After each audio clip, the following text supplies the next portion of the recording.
आज की कथा में हम श्रवण करेंगे कल्कि पुराण से कल्कि भगवान का जन्म, अंश पहला, अध्याय दूसरा।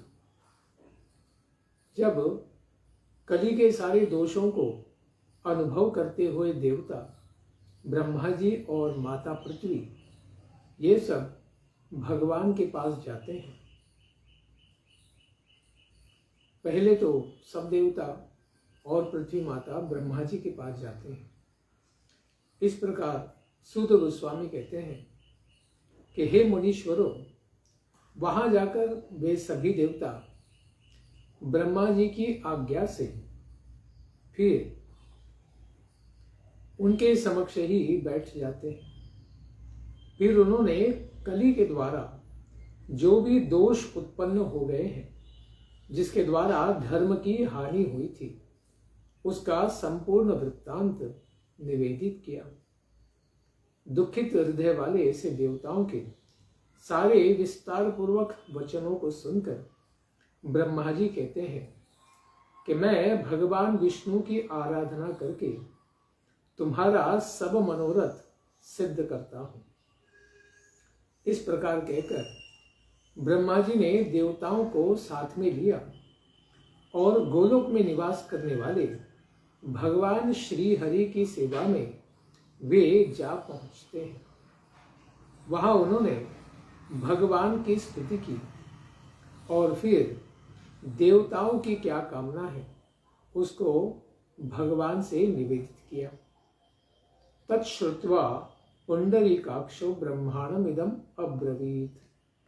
इस प्रकार ब्रह्मा जी से सारी प्रार्थनाओं को सुनने के पश्चात भगवान पुंडरीकाक्ष ब्रह्मा जी से कहते हैं कि हे विभो, मैं पृथ्वी का और देवताओं का, मनुष्यों का कल्याण करने के लिए पृथ्वी के ऊपर शंभल ग्राम में विष्णु यश ब्राह्मण के यहाँ पर, जिनकी पत्नी का नाम सुमति है, इनके गर्भ से उत्पन्न होऊंगा।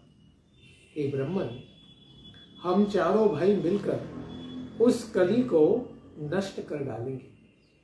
जिस प्रकार भगवान श्री रामचंद्र अपने तीनों भाइयों के साथ उत्पन्न हुए थे, उसी प्रकार से कल्कि भगवान भी अपने तीनों भाइयों के साथ, तो कुल मिलाकर 4 हुए, तो चारों मिलकर कलि का विनाश करेंगे, कलि के प्रभावों का नाश करेंगे और देवताओं और मनुष्यों का कल्याण करेंगे। इस प्रकार से ब्रह्मा जी को भगवान ने कहा। इसीलिए हमारी लीला में, हमारे कार्य में सहयोग देने के लिए अपने अपने बांधवों सहित सभी देवता भी पृथ्वी पर मनुष्य रूप में अवतार ले और इस कल्याण कार्य का वे सहयोग करें। इस प्रकार से भी भगवान ने कहा। अभी उनकी प्रिय पत्नी के बारे में संकेत करते हैं कि मेरी प्रिया लक्ष्मी सिंहल द्वीप में महाराज बृहद्रथ की रानी कौमुदी के गर्भ से उत्पन्न होगी। इसका नाम पद्मा होगा। मरु और देवापी नामक 2 राजाओं को भी पृथ्वी पर उत्पन्न करूंगा। यानी वे संबल, जिस प्रकार से भगवान संबल ग्राम में उत्पन्न होंगे, उसी प्रकार से सोमवंश का नाश होने पर केवल देवापी महाराज ही बचे थे और सूर्य वंश में मरु महाराज। तो ये भी कलाप नामक ग्राम में हिमालय में रहते हैं, तो उन्हीं को भी वे संसार के सामने प्रकट करेंगे और इनके द्वारा ही सोमवंश और सूर्य वंश को पुनः स्थापित किया जाएगा। इसके बारे में भगवान ने संकेत किया। आगे वे कहते हैं, हे देवगण, अब तुम भी शीघ्र ही अपने अपने अंश के सहित भूमंडल पर अवतार धारण करो। आगे वे कहते हैं कि हे ब्रह्मा जी, जब पृथ्वी पर सतयुग का पुनः आविर्भाव मैं कर दूंगा, और धर्म का पूर्ववत स्थापना कर दूंगा तथा कलिकाल रूपी नाग को नष्ट कर डालूंगा, जिसके प्रभाव से सारा मनुष्य समाज बड़ा दुखी और त्रस्त है। तब फिर मैं पुनः इस लोक में, अपने लोक में वापस आ जाऊंगा। इस प्रकार देवताओं से घिरे हुए ब्रह्मा जी ने भगवान की यह आज्ञा सुनकर ब्रह्मलोक के लिए, अपने लोक के लिए प्रस्थान किया और सब देवता अपने स्वर्ग लोक को चले गए। हे ऋषियों, अपनी महिमा से महिमान्वित भगवान विष्णु इस प्रकार संबल ग्राम में स्वयं अवतार धारण करने के लिए प्रविष्ट होते हैं। तो यह संबल ग्राम भविष्य मालिका के अनुसार उड़ीसा में है और दूसरे संतों के अनुसार दूसरी जगह है। लेकिन समझ में आता है कि संबल नगर कैलाश पर्वत के नीचे से लेकर उड़ीसा के संबल ग्राम के जो जमीन के नीचे है, इनके बीच में एक टनल के द्वारा कनेक्टेड है। इन सब टनल के अंदर ये संबल नगर या संबल ग्राम अवस्थित है, इस प्रकार से संकेत मिलता है। इसी में हजारों संत भूमिगत अवस्था में योग समाधि भगवान की भक्ति के द्वारा भगवान के चरणों में शरणागत इस प्रकार से जीवन जी रहे हैं। वहीं पर भगवान का आविर्भाव होता है। इस प्रकार भगवान श्री हरि विष्णुयश ब्राह्मण के द्वारा उनकी पत्नी के गर्भ में प्रविष्ट होकर भ्रूण रूप हो जाते हैं। भगवान की लीला है, जन्म कर्मच मे दिव्यम एवं यो वेत्ति तत्वतः। भगवान का जन्म और कर्म बड़ा ही दिव्य होता है, लेकिन लीला करने के लिए वे मनुष्यों के समान दिखते भी हैं। इस प्रकार भगवान जब बालक रूप में उदर में प्रविष्ट हुए, इस सब को जानकर कि विष्णु पृथ्वी पर आ गए हैं, सभी सरिता नदियां, समुद्र, पर्वत, स्थावर, जंगम प्राणी, ऋषिगण और देवगण आदि भी बड़े ही प्रसन्न हो उठे। कुछ देवता तो पहले से ही प्रकट हो चुके थे और कुछ भगवान के साथ प्रकट होते हैं। इन्हीं के साथ सभी जीव भी विभिन्न प्रकार से हर्ष को प्रकट करने लगे। पितरगण भी नाचने लगे, देवता प्रभु के ही गुणगान में तत्पर हो गए, गंधर्व बाजे बजाने लग गए और अप्सराएं नृत्य करने लगी। इस प्रकार वैशाख शुक्ल द्वादशी के दिन भगवान अवतार लेते हैं। उनको प्रकट होते हुए देखकर उनके माता पिता बड़े पुलकित हो उठते हैं। साक्षात भगवान ही जब पुत्र बन जाए तो कितना आनंद प्राप्त होगा।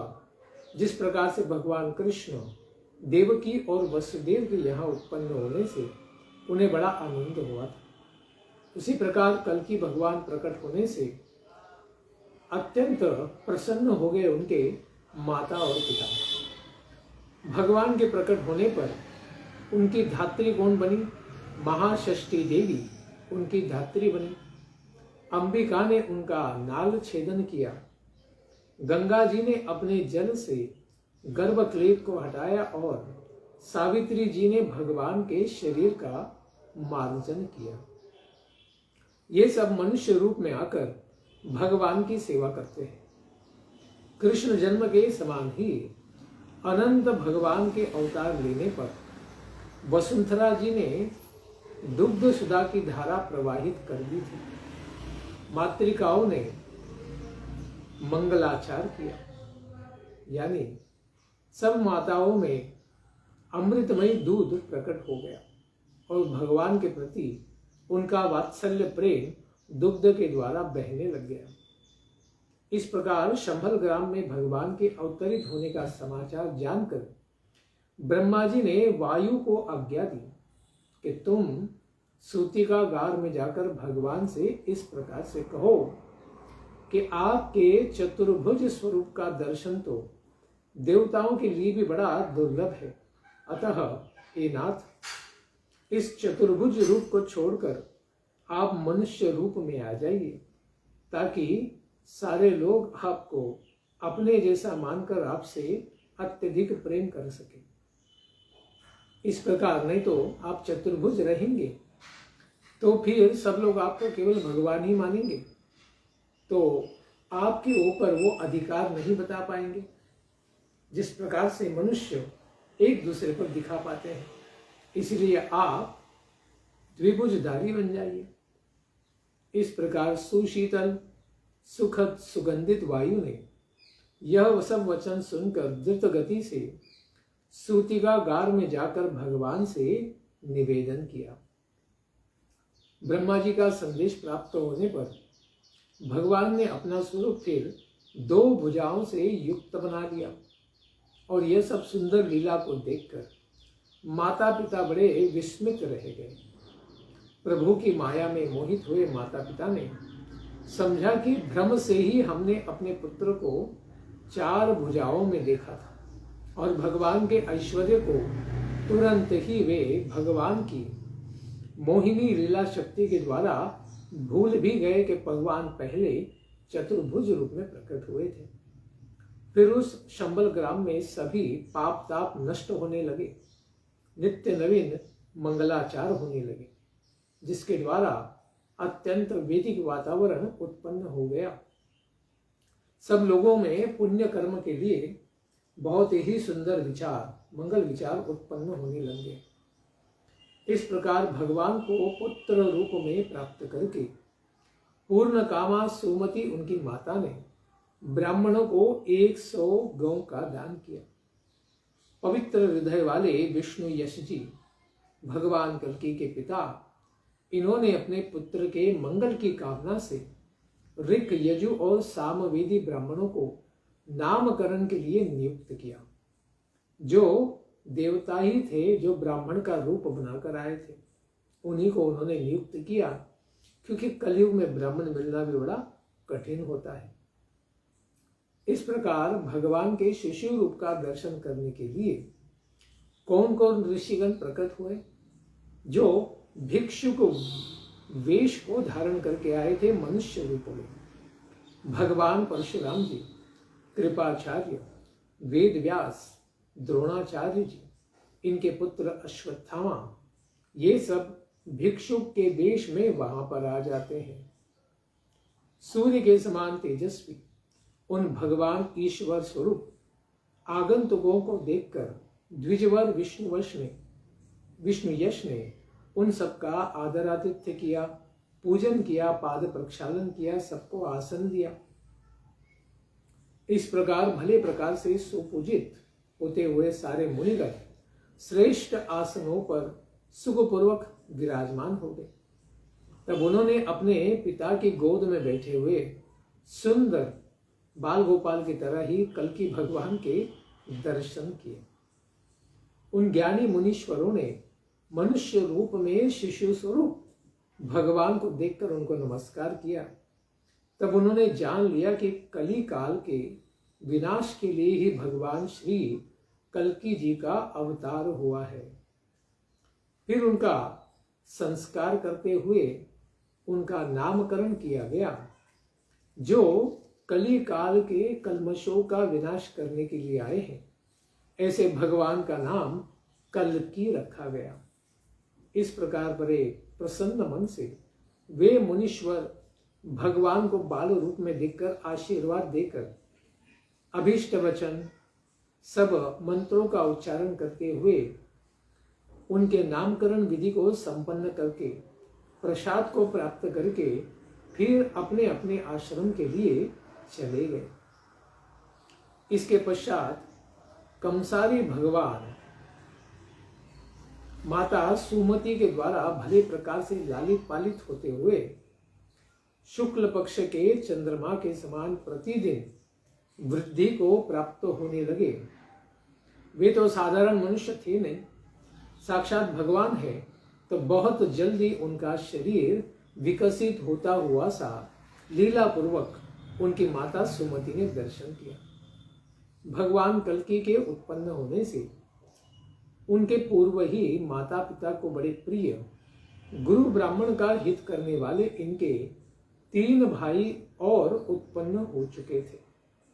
यानी भगवान कल्कि जो उनके 3 भाइयों के साथ प्रकट होने वाले थे, वे 3 भाई पहले ही प्रकट हो चुके थे और कल्कि भगवान उनसे छोटे थे। तो उनके बड़े भाइयों के नाम क्या है? कवि, प्राज्ञ और सुमंत्रक।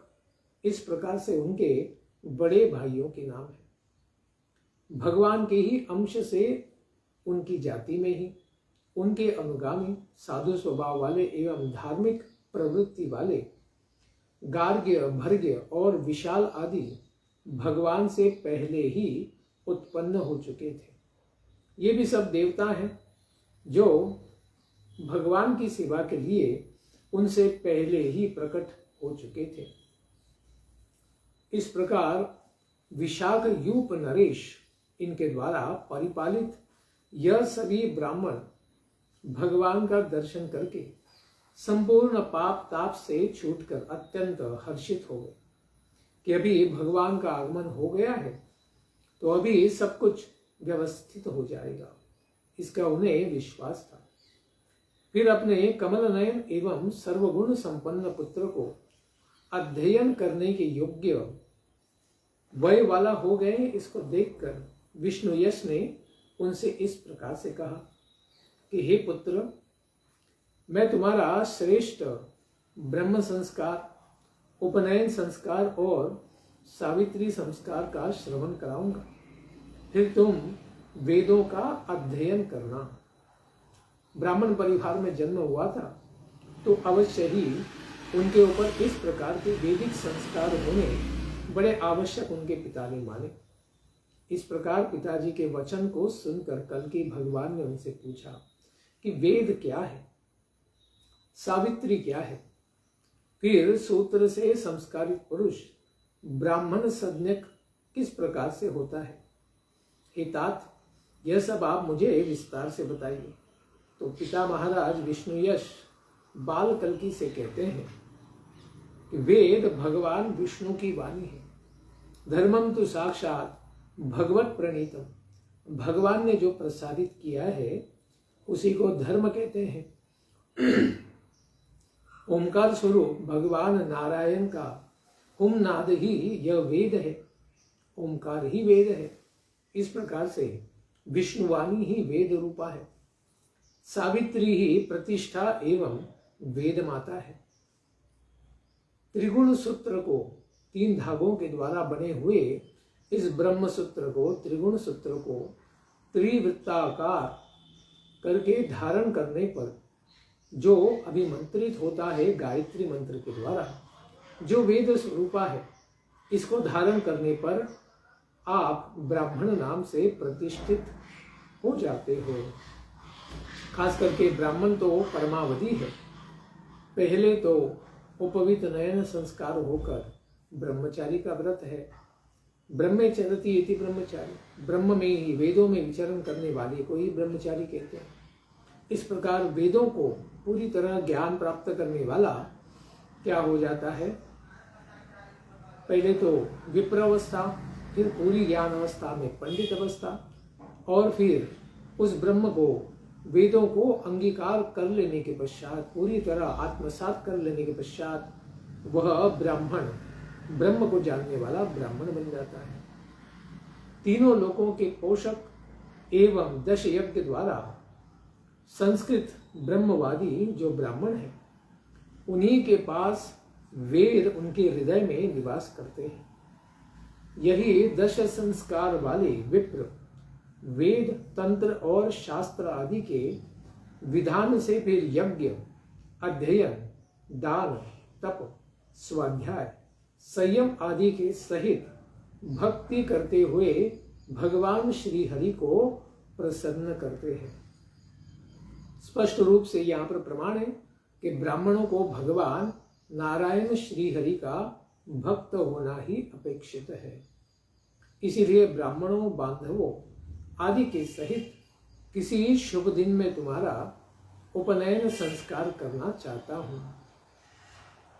कल की भगवान कहते हैं कि ब्राह्मण के लिए निश्चित किए गए वे 10 संस्कार कौन कौन से हैं, किस विधान से ब्राह्मण भगवान विष्णु की अर्चना किया करते हैं, इसके बारे में भी बताइए। तो उनके पिता विष्णु यश जी कहते हैं कि पुत्र, ब्राह्मण के द्वारा ब्राह्मणी में गर्भाधान संस्कार आदि से संस्कृत मंत्रों के द्वारा अभिमंत्रित होकर त्रिकाल संध्या एवं गायत्री की पूजा और जप में परायण तपस्वी सत्यवक्ता धीर धर्मात्मा ब्राह्मण भगवान विष्णु की अर्चा विधि को भले प्रकार से जानकर आनंद में निमग्न रहता हुआ सदैव ही इस सृष्टि का रक्षक होता है, वेदों को धारण करता है, वेदों को प्रसारित करता है, यज्ञ को प्रतिष्ठापित करता है, यजमान का कल्याण करने के लिए यज्ञ करता है, गुरुकुल में ब्रह्मचारियों को ज्ञान दान करता है। इस प्रकार से वह पूरे वर्णाश्रम धर्म का रक्षक होता है और इसी के द्वारा सृष्टि की पालन और धारणा शक्ति को वह सारे संसार में प्रस्थापित करता है। तो भगवान ने कहा, हे तात, जो ब्राह्मण संपूर्ण विश्व का उद्धारक है, साधु मार्ग परायण है, भगवान विष्णु की उपासना के द्वारा प्रसन्न रहने वाला है, भगवान को प्रसन्न करने वाला है और तीनों लोगों की कामना पूर्ण करने वाला है, वह ब्राह्मण कहाँ है? तो पिताजी कहते हैं, धर्मघाती और ब्राह्मणों के हिंसक महाबली कली जो इस काल का अधिपति है, हर काल के अधिपति, सत्य काल के लिए सत्य पुरुष है, द्वापर के लिए द्वापर पुरुष, त्रेता के लिए त्रेता पुरुष, तो कली काल के लिए काला कलूटा भद्दा बहुत ही गंदी बदबू वाला यह कली, इसके द्वारा सारे ब्राह्मण और धर्मध्वजी सब पीड़ित हुए हैं। इस प्रकार सारे विप्रगण चुप कर बैठे हैं या फिर अन्य देश को चले गए हैं। इसीलिए स्वल्प तप वाले जो ब्राह्मण इस कली काल में यहाँ पर स्थित रहे, जो ज्यादा भजन तप नहीं करते, शास्त्रों का अध्ययन नहीं करते, वही कली काल में ज्यादा दिखते हैं। वे सब शिष्णोदर धर्मी हो गए, केवल इंद्रिय सुख और पेट भरने के काम करने में उपयुक्त हो गए। इस प्रकार धर्म और कर्म से वे विरत हो गए। यही कली का प्रभाव है। इसलिए पाप युक्त, दुराचारी एवं तेज रहित ऐसे ब्राह्मण इस कली काल में आत्मरक्षा में अशक्त हो गए हैं और यह शूद्र पापी सूकर कुकर खाने वाले विधर्मी लोगों के सेवक, परिचालक, कर्मचारी, एम्प्लॉय बन गए, उनके गुलाम बन गए। इस प्रकार पिताजी के यह वचन सुनकर भगवान कल्कि ने फिर ऐसे पाप पुरुष कली को नष्ट करने का निश्चय किया कि जो वर्णाश्रम धर्म का, भागवत धर्म का विनाशक है, ब्राह्मण संस्कृति का विनाशक है, भगवान की भक्ति के लिए बाधा है, इसका विनाश करने का उन्होंने निश्चय किया। ब्राह्मणों ने अपनी वाणी द्वारा वहां पर उपस्थित होकर जो देवता रूपी ब्राह्मण थे, इन सब के उपलक्ष्य में उनके पिता ने उनका उपनयन संस्कार कराया, जनेऊ धारण करवाया, उपवीत धारण करवाया और तब भगवान कल्कि गुरुकुल में निवास हेतु आगे बढ़ जाते हैं, जिसके द्वारा वे गुरुकुल में कौन से ऋषि मुनि के पास जाते हैं, दिव्य ज्ञान को प्राप्त करते हैं और कली के नाश के लिए शक्तियों को, आयुधों को, शस्त्र और शास्त्र दोनों को धारण करते हैं। इसको हम श्रवण करेंगे आने वाले सत्र में। धन्यवाद। हरे कृष्ण। भगवान श्री कल्कि पुराण की जय। निताय गौर प्रेमानंदे। हरि हरि बोल। जय जय श्री राधे श्याम। जय जय श्री वृंदावन धाम।